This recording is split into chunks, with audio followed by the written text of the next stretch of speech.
بسم الله الرحمن الرحيم الحمد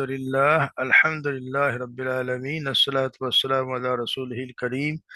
أشهد أن لا إله إلا الله وحده لا شريك له وأشهد أن محمدا عبده ورسوله نبينا محمد صلى الله عليه وسلم رب اشرح لي صدري ويسر لي أمري واحلل عقدة من لساني يفقهوا قولي ربنا زدنا علما اللهم فقهنا في الدين اللهم فقهنا في الدين اللهم فقهنا في الدین۔ السلام علیکم ورحمۃ اللہ وبرکاتہ۔ امید ہے سولو خیریت سے ہوں گے۔ اللہ تبارک و تعالی ہمارے وقت قبول فرمائے۔ تو نئے سبق کا آغاز کرتے ہیں۔ اعوذ باللہ من الشیطان الرجیم، بسم اللہ الرحمن الرحیم۔ وهو الذي أنشأ لكم السمع والأبصار والأفئدة قليلا ما تشكرون۔ وهو الذي زرعكم في الأرض وإليه تحشرون۔ وهو الذي يحيي ويميت وله اختلاف الليل والنهار أفلا تعقلون۔ بل قالوا مثل ما قال الأولون قالوا أئذا متنا وكنا ترابا وإذا من أئنا لمبعوثون لقد وعدنا نحن وآباؤنا هذا من قبل إن هذا إلا أساطير الأولين۔ صدق اللہ۔ وَهُوَ الَّذِي، اور وہی وہ ذات ہے، انشاء لکم، جس نے پیدا کیے، لکم تمہارے لیے، السمع کان، والابصار اور آنکھیں، والافئدہ اور دل، قلیلا ما تشکرون کم ہی مگر ہے جو تم شکر ادا کرتے ہو۔ وَهُوَ الَّذِي، اور وہی وہ ذات ہے، زرعکم، جس نے بسایا تمہیں یا پھیلایا تمہیں، فی الارض، زمین میں، وَإِلَيْهِ تُحْشَرُونَ، اور اسی کی طرف تم لوٹائے جاؤ گے۔ وَهُوَ الَّذِي، اور وہی ذات ہے، یحیی ویمیت، جو زندہ کرتا ہے اور موت دیتا ہے، وَلَهُ اخْتِلَافُ وَلَهُ اخْتِلَافُ اللَّيْلِ، اور اسی کے لیے ہے مختلف اللہ رات اور دن کا آگے پیچھے ایک دوسرے کے بدلتے رہنے، اسی کے یا آگے پیچھے آنا۔ افلا تعقلون، بس کیا تم عقل سے کام نہیں لیتے؟ بل قالو، بلکہ انہوں نے کہا، مثلا، اسی کی طرح، ما قال الاولون، جو کہا اولون، ان سے پہلوں نے، قالو، انہوں نے کیا کہا، قالو اذا متنا، قالو، انہوں نے کہا کہ اذا، کیا جب، متنا، ہم مر جائیں گے، وکننا ترابا، اور ہم ہو جائیں گے مٹی، وعظامن، اور ہڈیاں، انا لمبعوثون، کیا کیا ہم یقیناً یا ضرور اٹھائے جائیں گے۔ لقد وہ ادنا، الحقین، یقیناً وہ ادنا، جو وعدہ کیا گیا ہے، نحن، ہم سے، وآباؤنا، اور ہمارے آبا و اجداد سے، ہذا من قبل، اس سے پہلے، یہ اس سے پہلے، ان ہذا الا اساطیر، نہیں ہے، ان ہذا، نہیں ہے یہ، الا مگر، اساطیر الاولین، مگر یہ قصے کہانیاں، پہلے لوگوں کے قصے کہانیاں ہیں۔ قل، کہہ دیجئے، لمن الارض، یہ تو اساطیر الاولین، خیر پہلے لوگوں کی قصے کہانیاں ہیں۔ تم جیسے کہ ہم پڑھتے ہیں، اللہ تبارک و تعالیٰ اپنی وحدانیت کی، یعنی الوہیت کی اور ربوبیت کی مثالیں دے رہے ہیں ان کو، اور کفار مکہ کو سمجھایا جا رہا ہے۔ تو یہاں یہ بتایا جا رہا ہے کہ هو الذی انشأ لکم السمع والابصار والافئدہ، یعنی کہ یہ لوگ، کیا تمہیں اللہ تبارک و وہی ذات ہے جس نے تمہیں یہ چیزیں دیں۔ تو یہاں کہا جا رہا ہے کہ یعنی وہ لوگ جو اپنے رب کے، ہم پڑھا ہے کہ نہ وہ اپنے رب کے لیے جھکے، نہ عاجزی اختیار کی، حالانکہ رب تو صرف وہی ہے اور کوئی نہیں ہے، جس نے پہلے تو انہیں کسی بھی نمونے کے بغیر تمہیں پیدا کیا، پھر تمہارے کان، آنکھیں اور دل پیدا فرمائے، اگر یہ سننے، دیکھنے اور سمجھنے کے مرکز ہیں۔ ان تینوں چیزوں کا ذکر اس لیے فرمایا کہ جسم کی تمام نعمتیں انہی کے تابع ہیں، یہ نہ ہو تو کچھ بھی نہیں ہے۔ جب انسان نہ سن سکے، نہ بول سکے، اور نہ دل سے کوئی کام لے سکے، تو پھر وہ اس کی کیا زندگی، اس کی تو کوئی زندگی نہ رہی۔ تو اسی لیے ان تین چیزوں کا یہاں پہ ذکر فرمایا۔ قلیلا ما تشکرون، یہ پھر یہ ہے کہ تم اس کا بہت ہی کم شکر ادا کرتے ہو، یعنی کہ یہ اللہ تبارک، یعنی کہ تم یہ چیزیں اللہ تبارک و تعالیٰ نے دی، پھر بھی جیسے جیسے نعمتیں بڑھی تو تم شکر کم ہی ادا کرتے ہو۔ یعنی کہ اگر انسان یہ سوچے تو کوئی آدمی اگر تمہیں یہ تینوں نعمتیں دے اور تم اس کا بدلہ دینا چاہو تو کیا تم دے سکتے ہو؟ یا پھر اس طرح سوچو کہ اگر اللہ تعالیٰ یہ تینوں نعمتیں تم سے چھین لے تو تمہارا پھر کیا حال ہوگا؟ اب جو اس نے جو کچھ تمہیں دے رکھا ہے، تو ان نعمتوں کا شکر ادا کرتے ہوئے تم اس کی کس قدر فرمانبرداری کر رہے ہو؟ اس سے بڑی ناشکری اور کیا ہوگی کہ اپنے خالق اور مالک کو مانتے ہوئے بھی اس اکیلے کی عبادت کرنے کے بجائے تم نے اس کے شریک بنا رکھے ہیں، جنہوں نے نہ تو کچھ پیدا کیا اور انہوں نے کچھ بھی پیدا کیا نہیں، بلکہ تو خود پیدا کیے گئے، یا پھر تم نے معبود بنا لیے، جو خود گھڑ لیے، جو بت بنا لیے، اور اس کے اصول پر ایمان لانے کے بجائے تم اسے جھٹلا رہے ہو۔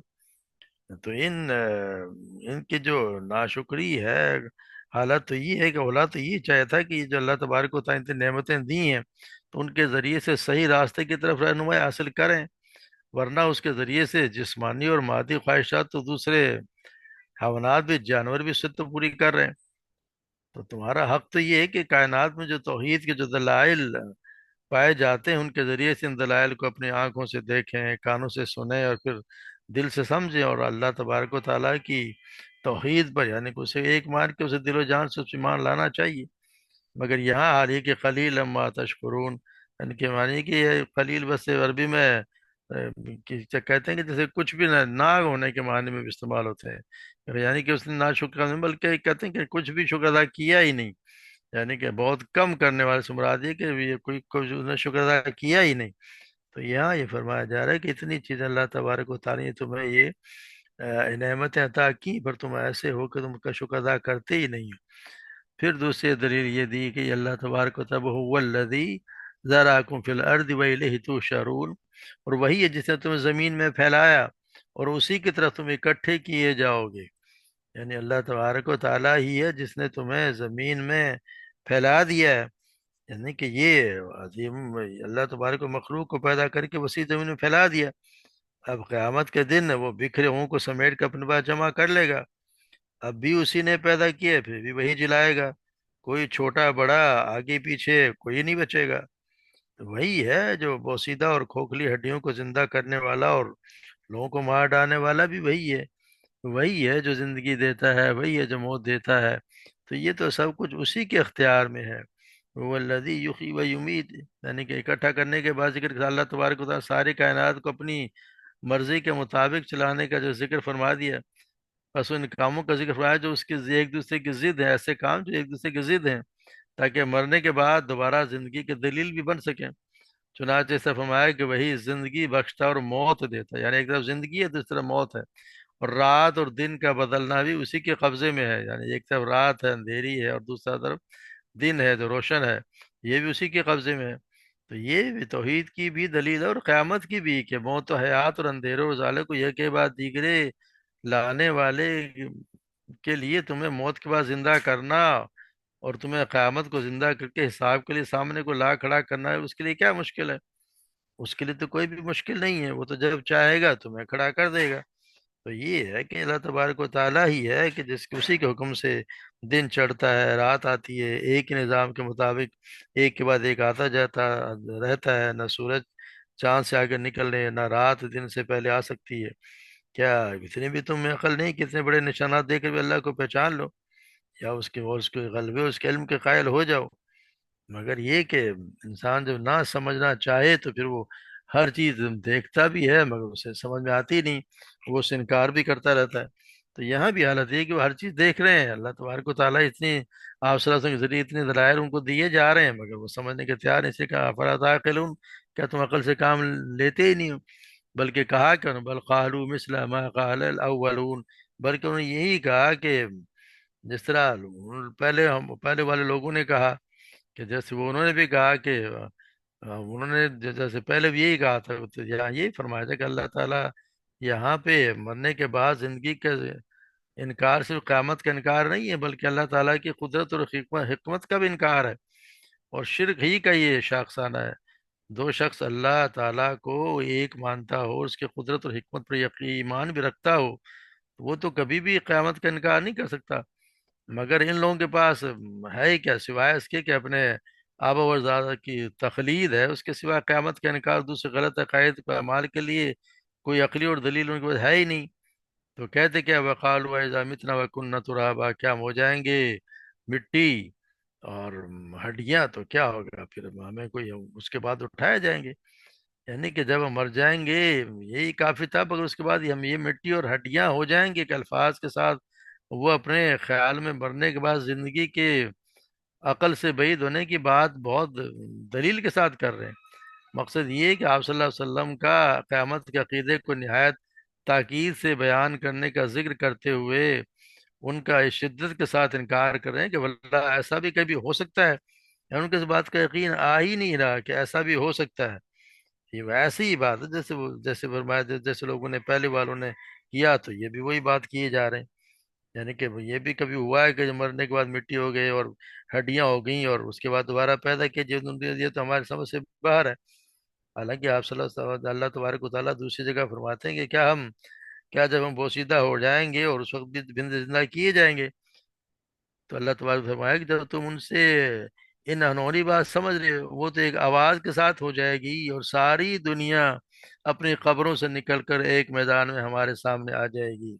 تو یہ تو اللہ تعالیٰ کے لیے کوئی مشکل ہے ہی نہیں کہ جو یہ کیے جا رہے ہیں کہ ہم جو کیا واپس آ جائیں گے۔ تو یہ جس طرح ہم پڑھتے ہیں سورہ یاسین میں، اولم یر الانسان انا خلقناہ من نطفہ، کیا انسان نے نہیں دیکھا کہ بے شک ہم نے اسے قطرے سے پیدا کیا، فَإِذَا هُوَ خَصِيمٌ مُبِينٌ، پھر اچانک وہ کھلا جھگڑا کرنے والا بن گیا۔ وَضَرَبَ لَنَا مَثَلًا وَنَسِيَ خَلْقَهُ، اس نے ہمارے لیے ایک مثال بیان کی اور اپنی پیدائش کو بھول گیا۔ قَالَ مَن يُحْيِي الْعِظَامَ وَهِيَ رَمِيمٌ، اور کہتا ہے کہ اس ہڈیوں کو کون زندہ کرے گا جبکہ بوسیدہ ہوں گی۔ وَيُحْيِيهَا الَّذِي أَنشَأَ أَوَّلَ مَرَّةٍ، تو کہہ دے انہیں وہ زندہ کرے گا جس نے انہیں پہلی بار پیدا کیا۔ تو یہ اللہ تبارک و تعالیٰ ہی ہے جس نے پہلی بار تمہیں پیدا کیا، تو وہ دوبارہ بھی پیدا کر دے گا۔ جس نے پہلی بار پیدا کیا اس کو دوبارہ پیدا کرنا کون سا مشکل ہے؟ مگر یہ سنی سنائی باتیں ان کے چلتی آ رہی کہ ہمارے باپ دادا سے ہم نے نہیں سنا، تو ابھی بھی ان کو یہی ہے کہ جب باپ دادا سے نہیں سنا تو شاید ابھی بھی یہ ہونے والا کام نہیں ہے۔ حالانکہ ایسا نہیں ہے، کہ تو کہتے یہی ہیں کہ قالوا اذا متنا وکننا ترابا عظاما ائنا لمبعوثون، کیا جب ہم ہو جائیں گے مٹی تو کیا ہم دوبارہ اٹھائے جائیں گے؟ تو کہتے کیا ہے وَلَقَدْ وُعِدْنَا، کہ یہ جو وعدے ہیں یہ تو ہم سے اور ہمارے آبا و اجداد سے پہلے بھی کیے جاتے رہے ہیں، اور یہ تو پرانے افسانے ہیں جو ہم سنتے آ رہے ہیں۔ یعنی یہ قیامت کے انکار کے بعد کہتے کہ زندہ ہو کر پیش ہو کر ہونے کا دعویٰ اس پیغمبر کی طرف پہلے انبیاء کی طرف سے بھی ہوتا چلا آ رہا ہے، مگر سینکڑوں ہزاروں برس گزرنے کے باوجود بھی پورا نہیں ہوا، کوئی مرنے کے بعد واپس آیا ہی نہیں۔ تو اس سے معلوم ہوتا ہے کہ سارے قصے کہانیاں ہیں، یعنی کہ ان کے خیال میں تو دوبارہ زندہ ہونے کا وعدہ اسی دنیا کے اندر پیدا ہونا ہے۔ یہ تو کہا ہی نہیں جا رہا کہ تم اس دنیا میں دوبارہ پیدا ہو کے یہیں پہ آؤ گے، یہ کہاں کہا جا رہا، مگر ان کا یہی تھا کہ ہم کوئی آیا نہیں آج تک، تو ہزاروں سال گزر گئے، پہلے انبیاء نے بھی یہی کہا، یہ بھی یہی کہہ رہے ہیں، تو کوئی نہیں آیا تو اس کا مطلب پرانے افسانے ہیں۔ تو یہ انتہائی یعنی کہ ذہین اور عقل کے دعوے داروں کی سمجھ کا اندازہ لگائیں کہ آپ صلی اللہ علیہ وسلم کیا فرما رہے ہیں اور وہ اس کا مطلب کیا سمجھ رہے ہیں۔ آپ تو یہ فرما رہے ہیں کہ اللہ تعالیٰ قیامت کے دن سب کو اٹھائے گا، اور پھر ایک ایک کو اللہ کے سامنے حاضر ہونا ہے، اپنے کیے کا حساب دینا ہے، مگر ان کو یہ عقل آ رہی ہے کہ جی آج تک کوئی آیا نہیں، ہمارے بابا و اجداد سے سنتے آ رہے ہیں، ہزاروں سال گزر گئے، تو اس کا مطلب یہ ہے کہ یہ کوئی ایسا ہونا ہی نہیں ہے، تو یہ تو افسانے ہیں، پرانی باتیں ہیں۔ تو یہ اللہ تبارک و تعالیٰ کسی کی سمجھ بالکل ہی چھین ہی لے، اس کی عقل پہ پردہ ہی ڈال دے، تو اس کو پھر انسان کو بات بڑے سے بڑے دلائل بھی اس کو سمجھ نہیں آتے۔ اللہ تبارک و تعالیٰ ہمیں صحیح سمجھ عطا فرمائے، اور اسی کے مطابق ہمیں زندگی اپنے گزارنے کی توفیق عطا فرمائے، اور ہم قرآن کو صحیح طور پہ سمجھیں بھی اور اس پہ عمل بھی کریں تاکہ ہم اللہ تبارک و تعالیٰ کا قرب حاصل کر سکیں، اور جو اس کا ابدی جو کامیابی ہے اسے یعنی کہ جنت، اس کا حصول بھی ہمارے لیے ممکن ہو،